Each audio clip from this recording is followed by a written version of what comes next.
Okey,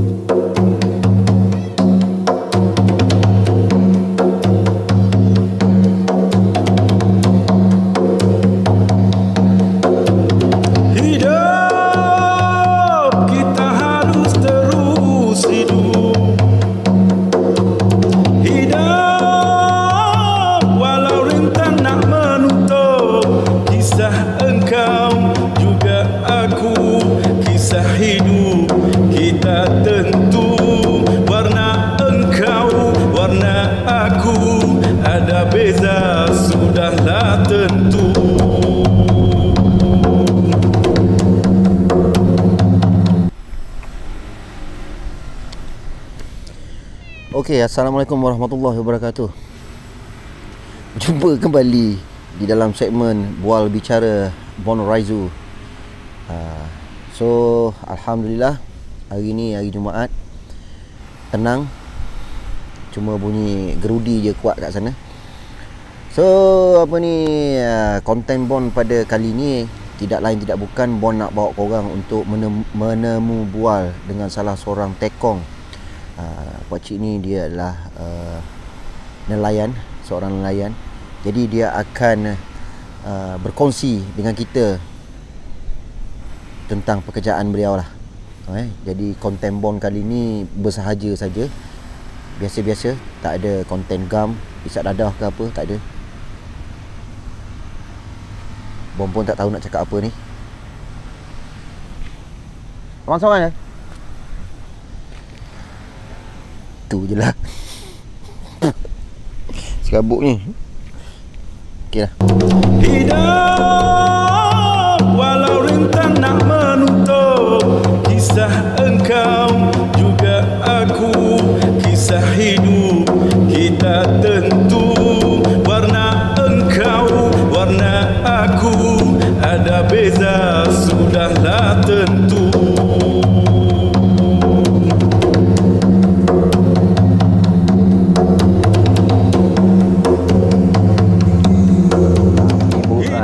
Bukan senang. Kita cari barang hilang. Barang laut ni tak tentu tak mudah. Dengan ombak, dengan kocok, dengan ribut. Kita orang laut biasa kena usaha sendiri. Kalau tak usaha tak ada. Pasal kita kerja guna kederak. Bismillahirrahmanirrahim. Assalamualaikum. Saya orang panggil sini Kuzaha lah. Saya ke laut daripada kecil lagi, umur 13 tahun lagi. Sekarang saya umur dah 43 tahun. Memang saya minat kerja nelayan. Susah senang pun saya harungi belaka. Dengan keadaan kaki gini pun saya ke laut lagi. Dia ialah masalah laut ni dia banyak kerenah dia dengan masalah pekerja. Sekarang musim PKP, kita macam kerja bot besar gini menggunakan tenaga. Sekarang kita nak cari jalan alternatif tu susah, bergantung kepada awak-awak. Terpaksa kita nak pakai awak talent, awak bahasa asing tak boleh masuk. Kadang-kadang kita terpaksa pinjam, kutip habis awak-awak, tak kira awak lagu mana pun, janji boleh ke laut.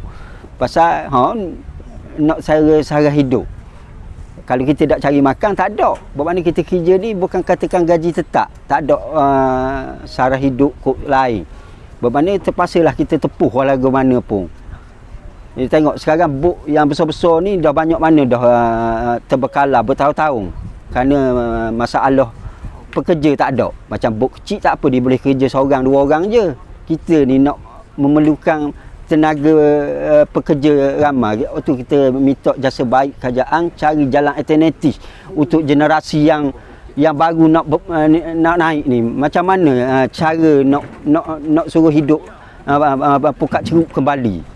Dia macam bot kecil tu, dia risiko dia tak tinggi. Kita macam Pukat Ceruk, koh dia besar.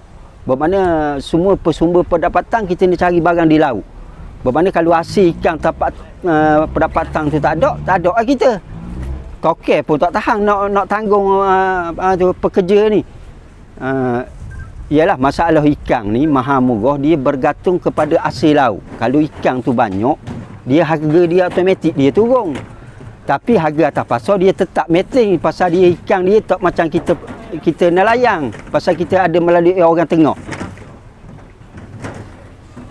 Dia nelayan ni dia hidup dia gini, dia semata-mata dia bergantung kepada laut. Ibaratkan bank dia di laut. Kalau dia dak usaha tak ada sumber pendapatan. Saya bermakna tekong book lah. Bermakna saya bekerja selama dalam kurang 20 tahun ada lah dalam bidang nelayan ni. Bermakna pahit maung dia saya dah lalui, senang susah. Bermakna ialah macam saya cakap tadi, bekerja bergantung kepada hasil laut. Bermakna rezeki ni datang daripada Allah, tapi yang usahanya kita. Tapi kita nak bekerja berseorang macam saya tekong ni susah pasal kita menggunakan kru kita terlampau ramai. Pahit maung, bermakna kita menanggung hutang, bermakna terpaksa berhenti, tak boleh nak bekerja. Itu adalah lumrah hidup sebagai nelayan. Nelayan ni di banyak kategori, ada yang kecil, ada yang besar, ada yang berjaya pun ada, kita tak boleh nak tawar benda tu. Tapi atas sistem pengurusan, bermakna kita nak jaga koli, nak berdikari, bermakna tepuh belaka lah, macam tu lah, walaupun angin ke ribut ke, dengan keadaan masa di laut ni, ikan dia tak tentu. Musim dia mudah, musim dia payah dengan air wuduh, dengan pukak, koyok. Bermakna masa tu dia tak menentu. Kerja nelayan ni kadang-kadang kita rasa suka, kadang-kadang kita rasa terpaksa menanggung lah kesusahan ni. Sekarang musim ni yang kita terlalu terasa, bukan saya seorang, rakan-rakan saya yang lain pun mengalami benda yang sama. Sebab kita hidup ni semua ada tanggungan.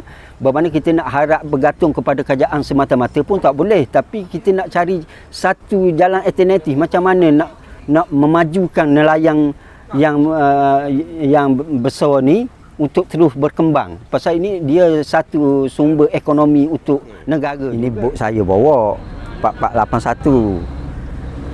Benda ni cuma saya nak luah perasaan saya sebagai tekong Pukat Ceruk.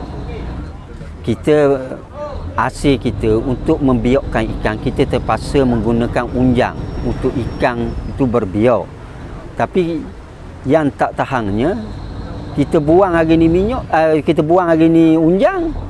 Yang tak tahan pukat tunda tu sapu. Dengan tenaga awak lagi, dengan kos perbelanjaan lagi. Sampai bila nak aman kita sebagai nelayan? Bukan kita kata kita yang Pukat Ceruk je tak suka dengan pukat tunda. Macam bot-bot kecil pun, kita bukan kata anti pukat tunda, tapi biarlah ada tu jalan penyelesaian. Bermakna dia nak nunda, jangan duduk merosokkan unjang Pukat Ceruk, mana bubu, tempat orang bercandak sotong. Pulak tu sekarang kita nak hapus pukat tunda memang payah, pasal kita cuma suruh pindah harta. Bermakna kuasa kuda dia terlalu power untuk dia menangkap ikan. Mana unjang kita buat batu pun, walaupun bermakna 1000 kilo pun, dengan pukak dia, dengan kuderat of power dia tu, dia boleh tunda. Kita barang laut, kita tak nampak masa mana dia tunda. Waktu kita ada dia tak tu, tapi orang darat dia tak nampak. Bermakna bila dia gila laut baru dia sedar bermakna pandangan di laut tu macam mana pukat tunda beroperasi. Macam kita ni duduk di darat, pergi laut, kita ingat unjang yang kita buang tu ibaratkan rumah lah. Ingat ada lah, kita pergi sedar-sedar tak ada. Di mana pula kita nak cari sumber ikan pula untuk kita nak pasang lampu. Tu kadang-kadang isu ni tak selesai. Yang satu lagi, macam contohnya Vietnam jadi isu. Kita tengok tak ada penyelesaian. Pasal apa dia kargo dia boleh masuk ke Malaysia, akak ikan daripada bot dia buat balik ke negara dia.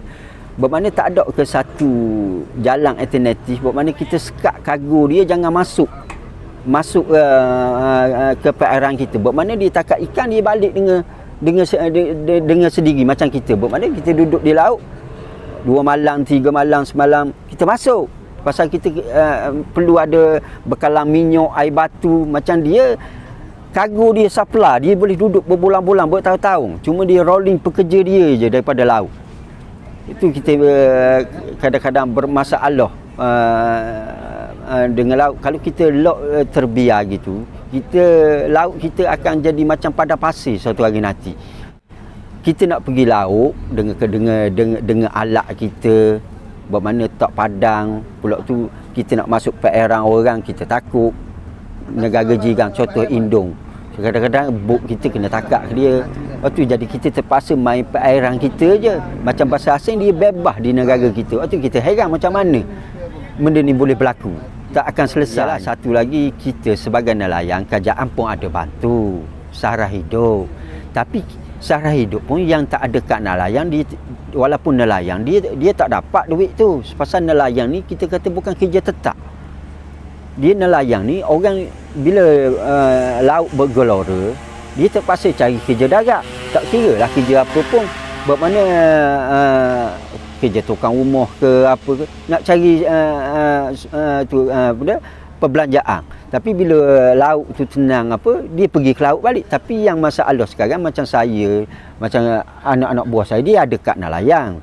Tapi bila lesen tu mati, kadang-kadang nak proses lesen C2 ni, dia ada masalah lambat sebulan ke 2 bulan, tapi duit tu tak akan masuk.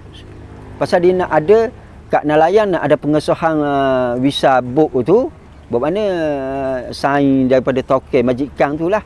Tapi yang kita herannya, kita dah ada kad nelayan, akaun semua dah ada, cuma seleknya lesen. Sepatutnya lesen tu pengesahan je. Bermakna kita dah ada kad nelayan, diwajibkan lah sara hidup tu masuk daripada akaun. Walaupun kita ke laut, tapi ke laut bertahun, tapi kita tak buat kad nelayan, tak dapat juga duit tu.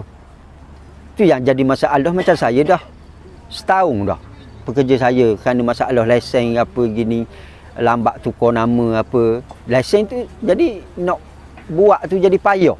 Kad nelayan tu ada minta permohonan ni, akad supoh ni. Dah setahun dah 300 kali lah. Berapa? Minyak subsidi C0, minyak subsidi sampai ke A. Macam kita C2, minyak industri. Tapi harga ikan dia sama je, dia tak ada beza mu C2 ke, mu C0 ke, mu A ke, mu B. Tapi kita sebagai rakyat tempatan, kita terpaksa menanggung minyak tu mahal juga. Tu kadang-kadang saya terkilang pasal saya rakyat tempatan. Bermakna saya kerja kerana bezanya lesen tu, memang lesen tu untuk antarabangsa. Tapi kerana dia book ni, kadang-kadang dia dah mari kita beli dah C2. Dulu C2 orang suka pakai C2 ni kerana bahasa asing tu dia nak pakai ramah, terpaksa diguna C2.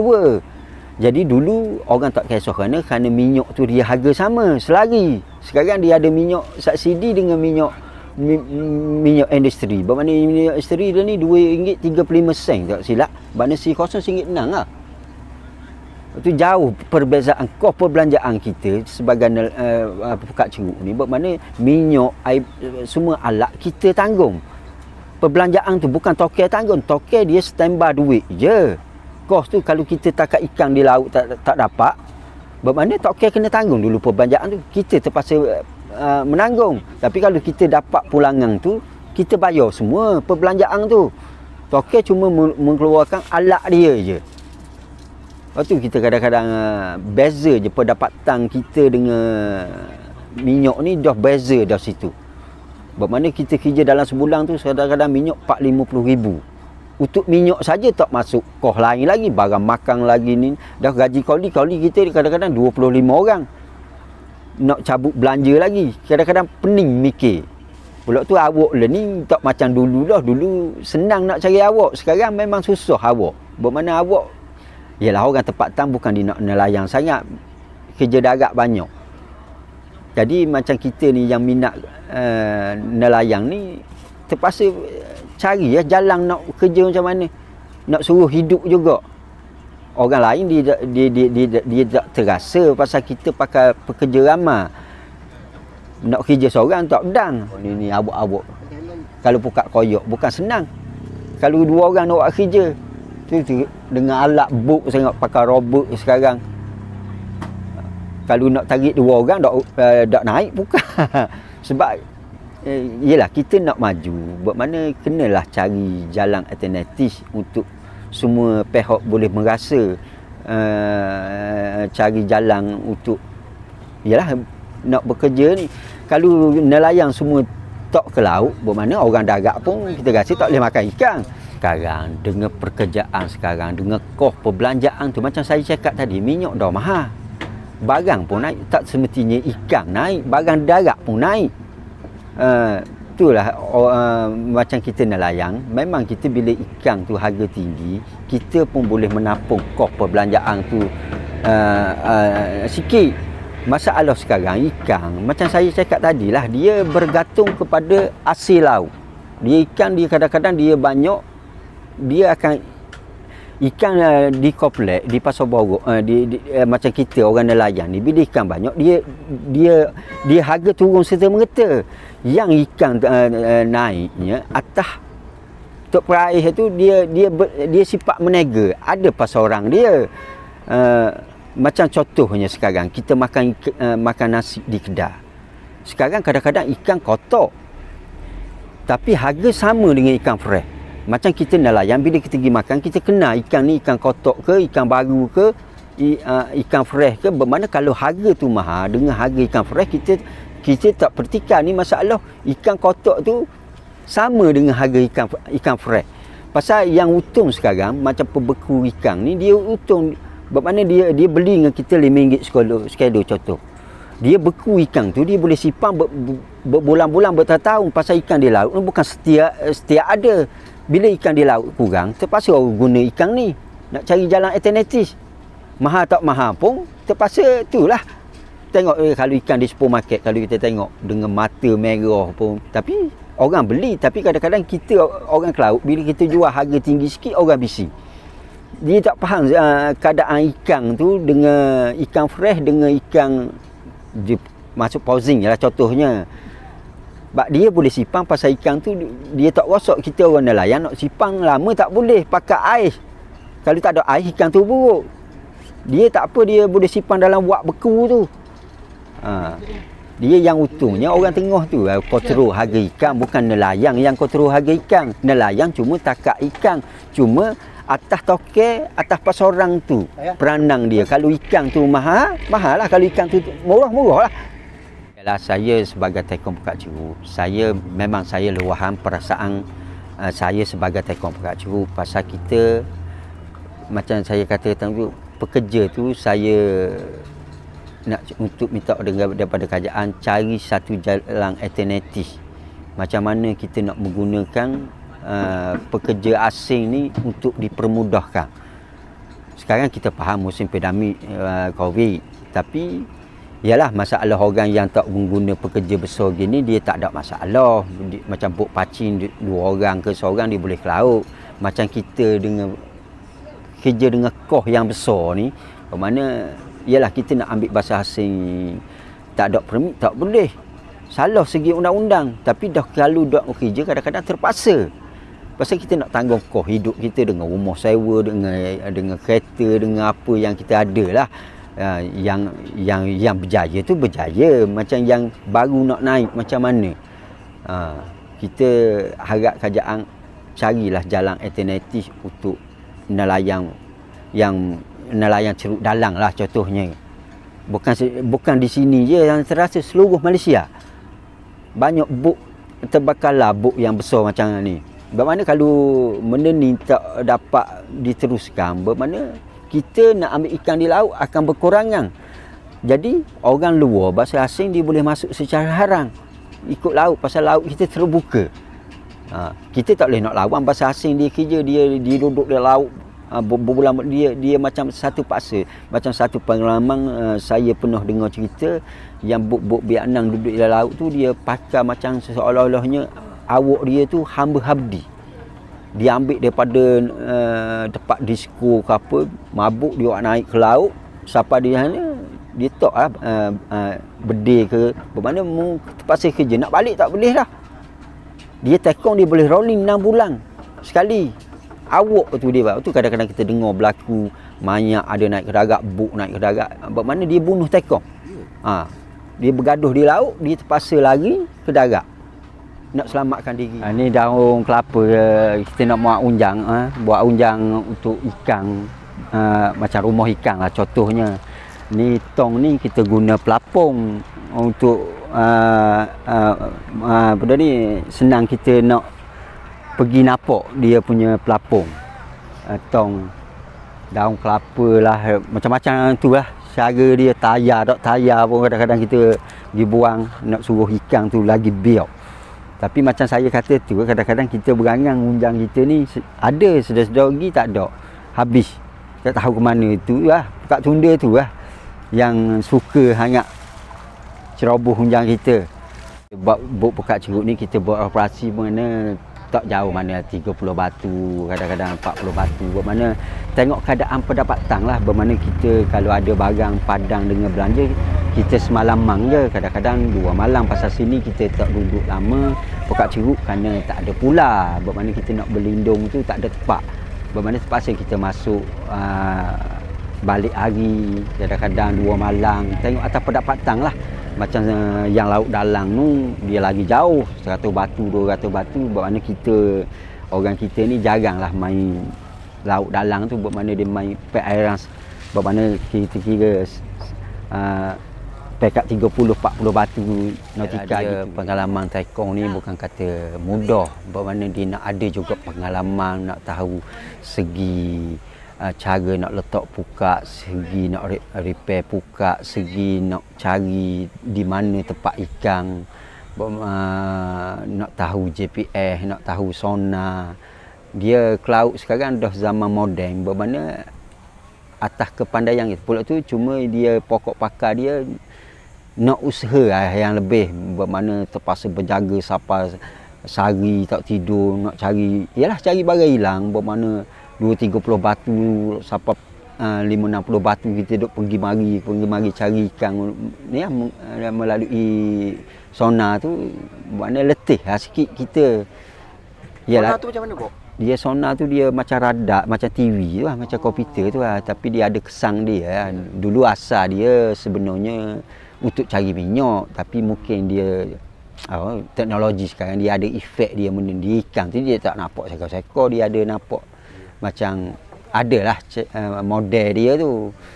Setengah tu sonar pun kos dia bukan murah, ada 70,000, ada 300,000 pun ada. Tapi atas kemampuan token tu lah, nak beli tak beli. Pasal dia alat Pekak Cerut ni dia besar perbelanjaan dia.